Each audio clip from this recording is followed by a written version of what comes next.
Cuando pensamos en Luján, viene a nuestra memoria la basílica, la Virgen, la peregrinación, su plaza central y los puestos de venta. Pocos se atreven a esbozar palabra de su cementerio y sus leyendas. La antigüedad de este lugar data del 1600. Y como dato adicional, en el año 1865, en Luján se levanta una pequeña capilla. En 1730 adquirió el carácter de parroquia y por la cantidad de fieles existentes decidieron hacer un templo más grande, que inauguraron el 8 de diciembre de 1763.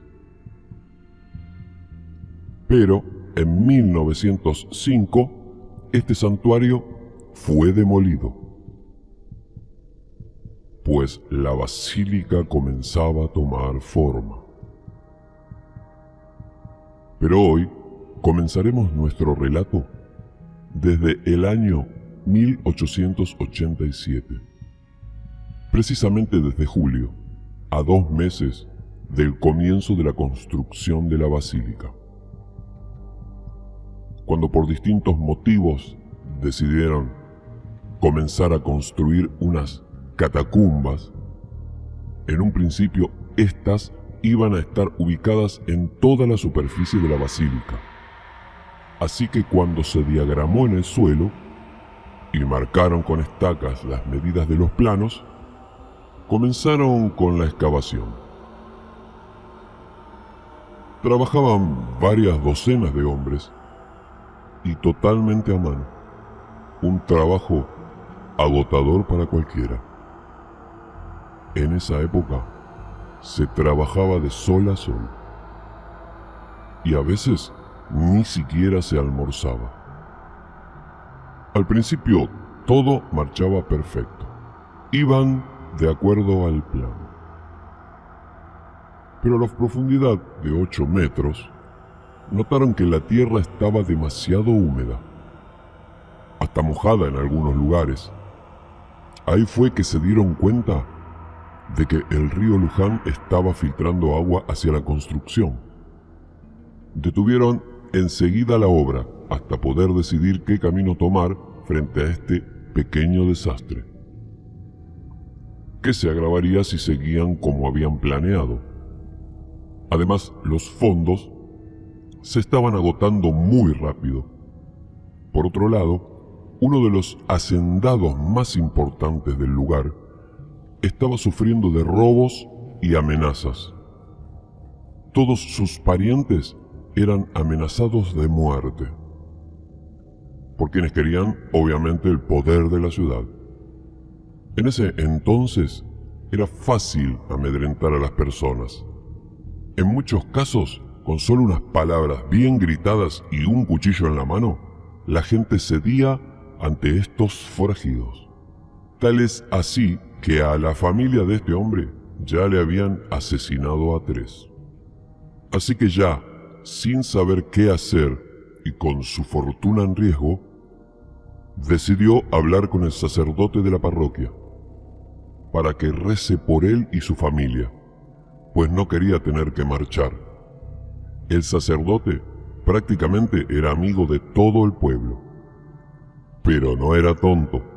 Sabía a quién tratar con estilo y cordialidad. De eso también dependían los diezmos y donaciones. Así que, trastornado e impaciente por el tema de la basílica, no estaba de muy buen humor. Pero se estaba preparando para tapar el gran pozo que habían hecho y terminar con el plan de un gran templo al que miles de personas pudieran peregrinar. Una tarde, el sacerdote estaba atareado limpiando los atriles y preparándolos para la misa del día siguiente, cuando sintió pisadas que no eran habituales. Estas pisadas hacían un ruido especial. No era de gente pobre que andaba en alpargata. Esto sonaba a zapatos de alguien adinerado. Instantáneamente giró su cabeza y, muy atento, saludó al hombre con un buenas tardes. El hombre tenía un semblante de tristeza absoluta y se notaba que había llorado en demasía. Sintiéndose desfallecer por lo que venía viviendo estos últimos años, le pidió al sacerdote que lo bendijera, a él y a toda su familia. Ahí fue cuando entonces el sacerdote le preguntó qué era lo que tanto lo aquejaba para estar así. Al principio no quiso ni hablar, pero después, a modo de confesión, comenzó a contarle de las amenazas recibidas y que no pretendía salir huyendo. Él deseaba morir allí, en su pueblo natal. Entonces comenzaron a caer sus lágrimas, nuevamente, hasta que no pudo más, y su congoja se transformó en un llanto profundo. Tan profundo que llegó al corazón del sacerdote, y entonces abrazándolo le dijo: «Hijo mío, Dios aprieta pero no ahorca. Tranquilízate, que todo tiene una solución». Estas palabras, venidas de alguien santo, lograron calmar al desdichado hombre, tanto que hasta se atrevió a preguntar qué pasó con la obra de la basílica. Ahí fue cuando el sacerdote explicó lo sucedido, que el río filtra agua a la construcción y no se podía seguir. Poseía el título de maestro mayor de obras e ingeniería. De repente, revivió con lo que le dijo el sacerdote y le dijo de todo corazón: «Padre, yo puedo solucionar ese problema. Solo es cuestión de saber hacer las cosas y replantear los planos.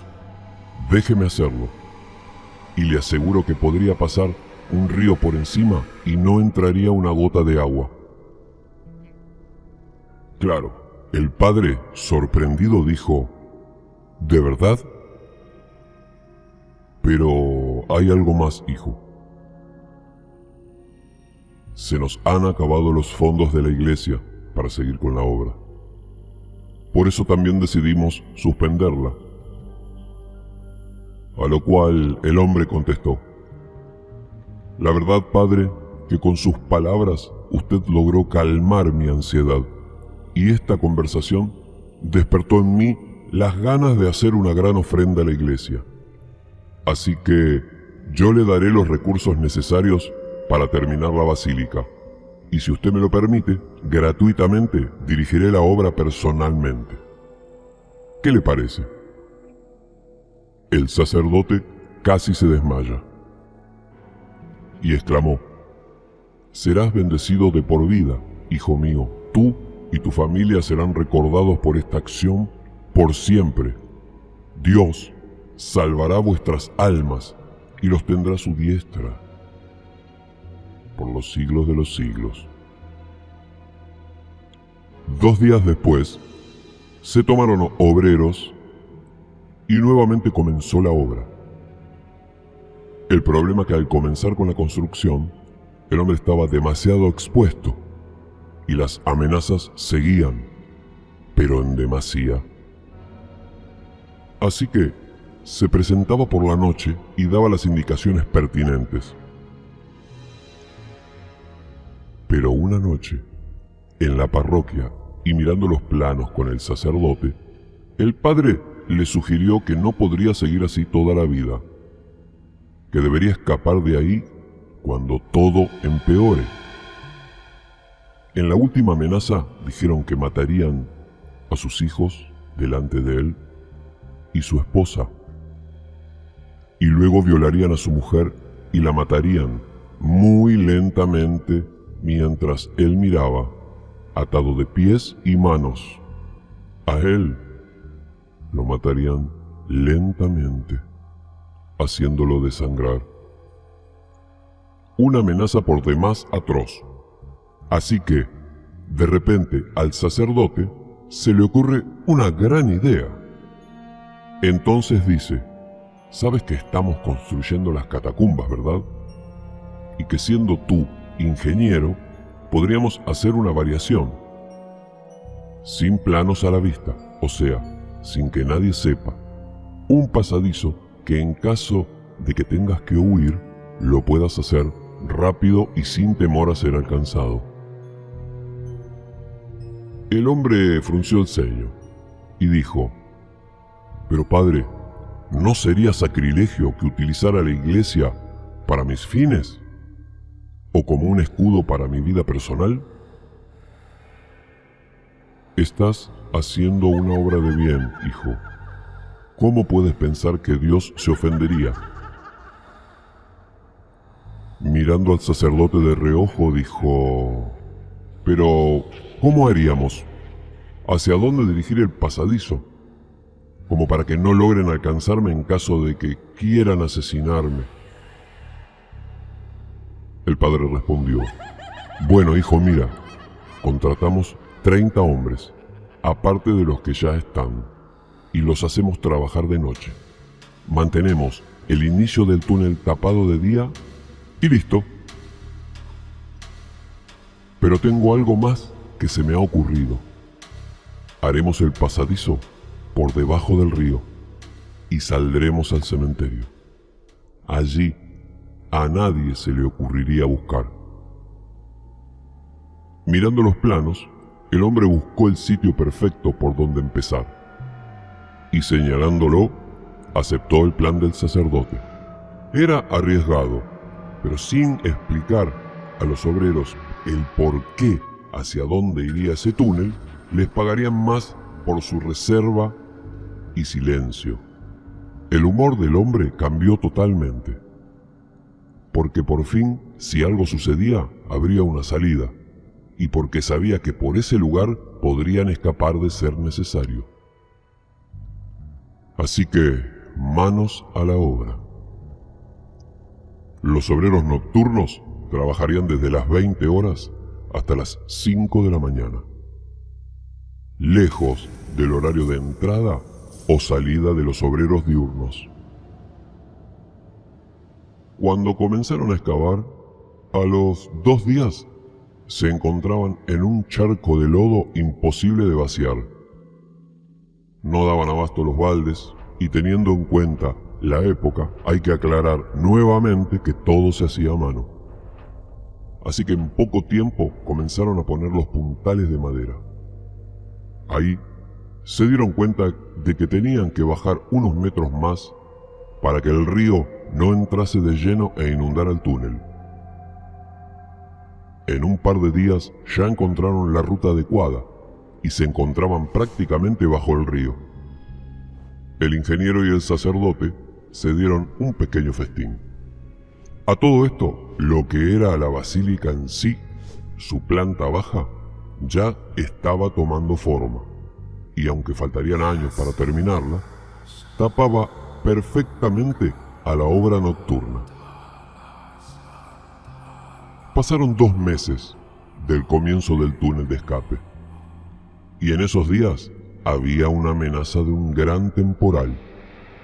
Así que tomaron los recaudos necesarios para proteger de la lluvia a las catacumbas y al túnel.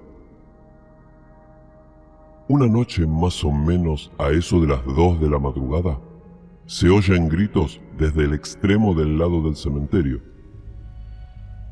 Y sucedió algo inesperado, que no estaba en los planes del ingeniero ni del sacerdote.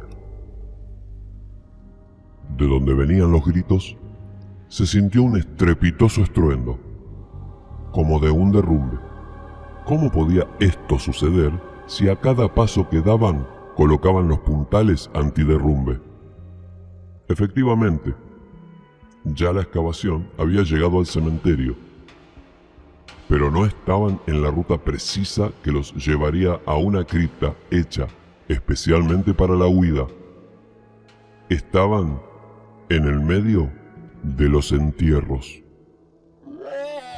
Y aunque parezca increíble, a unos 10 metros de la superficie. Se supone que las tumbas no tienen más de 5 metros, a lo sumo 6. Así que lo que se derrumbó en las cabezas de los trabajadores, además de barro, fueron cientos de cadáveres en todo tipo de estados. Obviamente, con sus respectivos féretros, algunos. Varios hombres terminaron sepultados, otros atrapados entre barro, huesos, madera y carne putrefacta. Muchos corrían desconsolados y aterrados hacia la salida del túnel. En ese momento, ingresó el ingeniero corriendo desesperado a ver qué había sucedido. Se encuentra con el primer hombre que le cuenta lo sucedido, y por más que lo escuchaba y lo horrorizaba, dejó al hombre hablando solo y corrió a salvar a cuantos pudiese. Para llegar al lugar del desastre le quedaban por hacer unos 5.000 metros. El temporal arreciaba. La tormenta comenzó con una gran lluvia estrepitosa. Tanta agua caía que la ciudad comenzó a inundarse. Los relámpagos y rayos caían de una manera jamás antes vista, como si los dioses del Olimpo estuvieran furiosos por lo que el sacerdote permitió hacer en un recinto sagrado, como si los muertos hubieran decidido despertar y vengarse de aquellos que osan perturbar su descanso. Entonces, no hubo defensa que impidiera dejar entrar el agua, y mientras entraba en las catacumbas, a su vez, lo hacía también por el túnel de escape. Los pocos hombres que lograron llegar hasta la entrada, lo tuvieron que hacer nadando contra una corriente feroz, difícil de domar, y los pocos que pudieron salir estaban exhaustos. En minutos, todo quedó bajo el agua. De repente, y como vino, la tempestad se fue, dejando un cielo claro y estrellado. Solo 3 personas sobrevivieron a esta historia, y son las que vieron también desmoronarse el túnel por completo.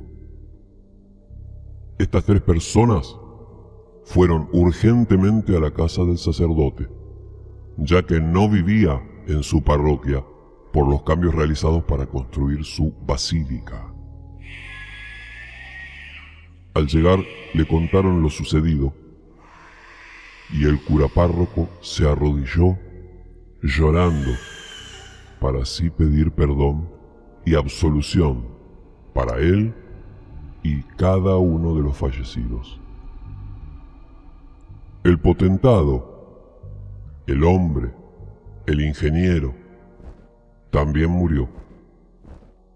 Jamás recuperaron su cuerpo, y su familia, en homenaje a él, depositaron su foto y flores en la cripta de escape vacía, quien hoy en día alberga a varias generaciones de la familia.